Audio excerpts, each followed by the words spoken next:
চুৰে লুটি দিলে 30 যায় গুলীসহ বন্দুক। প্ৰাক্তন বিএছএফ জোৱানৰ ঘৰত চুৰিকাণ্ড। ৰাজ্যৰ প্ৰতি মুহূৰ্ততে আৰক্ষী হস্তম হৈ থকাৰ পিছতো বিভিন্ন ঠাইত সংঘটিত হৈ আছে চুৰিকাণ্ড। লক্ষীপুৰৰ ৰাখালকিল্লাত মঙলবাৰে নিশা সংঘটিত হয় এক চুৰিকাণ্ড।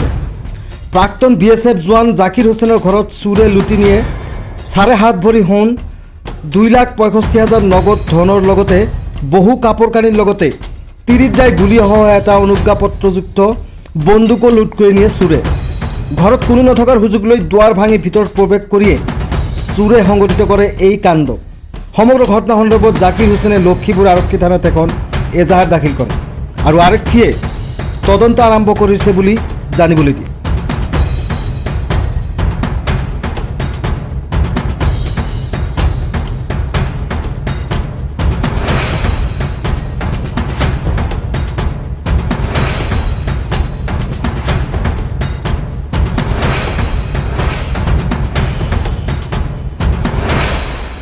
দশটা 15 মান বজাত মোৰ শ্বশুৰ বাড়িতে ফোন আছিল। মই ঘুমাইছিলোঁ পৰাই শ্বশুৰ বাড়িত ফোন আছিল যে এরকম কিছু বহুত সিরিয়াস মানে যাওয়া দশা মোক ডাইরেক্ট মরা বলে কোয়া হয় নাই। তারপরে শুনলাম একবার নাই বর্তমান তার মুই তো মোক কলে তো এজন নাই বলি তার দিশা পালং। তারপর মই মরব কোয়া নাই না খাই মই তাক কওঁ যে তুই ওলাই তার মোর লগত আর দুটা বাচ্চা আছিল।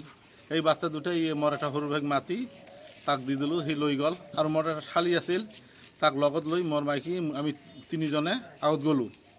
যাই থাও নাই ডেড বডি হয়ে গেছে, মরি গেছে ভালে। আমি বিশ্বাস করা না আছিল যে মরব বলি, কারণ সন্ধিয়াত আমার ঘরতে তাদের ভাত সাত খাই 8টা-9টা মান বাজাতে সিরিয়াস হঠাৎ মারা গেল। তারপরে মারা যাওয়ার পরে মুই আর কি এই বাচ্চাটাক লবা আহিলুম হয়। তা মোর সরু ভাইটি আহিব নালাগে, এই কান্দি আছে মুই ইয়াক লৈ যাওঁ। মুই ঠিক আছে তাক লৈ আহ। তাৰপিছত তাতে গণমন সন্মান কৰাৰ পিছত সেই মৰাটো তাৰ ভিতৰত ঘৰত আছিল তো, এইফালে একটা বেলেগ ঠাইৰ ঘৰ।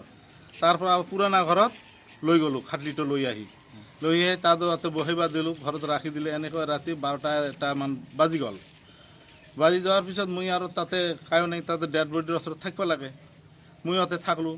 ৰাতিপুৱা উঠি মুই 4:15 নামাজ পঢ়লোঁ, ফজৰৰ নামাজ পঢ়ি মুই ডাইৰেক্ট আহিলোঁ ঘৰত আহি চাং যে গেটটো তালা লাগাই আছে, গেটৰ কোনো অসুবিধা নাই।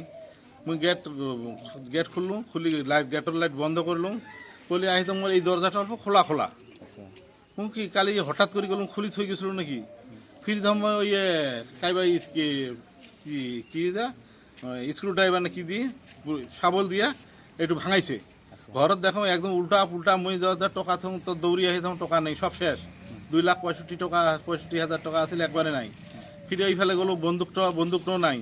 সোনার যিখিনি আছিল কম্বলৰ তলত, সোনাটো গোটাই ঢালি লৈ গৈছে 7.5। বৰ্তমান ছাত্ৰ ছাত্ৰীসকলৰ মাজত কাৰিকৰী শিক্ষাৰ প্ৰসাৰতা বৃদ্ধি পাইছে। বৃত্তিমুখী শিক্ষা প্ৰযুক্তিবিদ্যাৰ শিক্ষা বৃদ্ধি হোৱাৰ লগে লগে এনে শিক্ষণ প্ৰতিষ্ঠানৰ ৰাজ্যত ক্ৰমাৎ বৃদ্ধি পাই আহিছে। ইতিমধ্যে বহুকেইখন জিলাত কাৰিকৰী শিক্ষা প্ৰতিষ্ঠান ITIত অধ্যয়নৰত হেজাৰ ছাত্ৰ ছাত্ৰী। বৰ্তমান বৃত্তিমুখী শিক্ষাৰ প্ৰতি আগৰণুৱা ছাত্ৰ ছাত্ৰীৰ বাবে ITI এক অন্যতম উন্নত শিক্ষা প্ৰতিষ্ঠান। গোৱালপাৰা জিলাৰ এনে এক নাম জ্বলা শিক্ষা প্ৰতিষ্ঠান হৈছে লক্ষীপুৰ ITI। ফলিমাৰীত অৱস্থিত এই প্ৰতিষ্ঠানখন আপনার যদি ইচ্ছুক আছে, আমার এডমিশন চলি আছে, আপনার লক্ষ্মীপুর ITI আহিব। আমার লিমিট আছে, ইচ্ছুক থাকিলে আমার লগত যোগাযোগ করুন।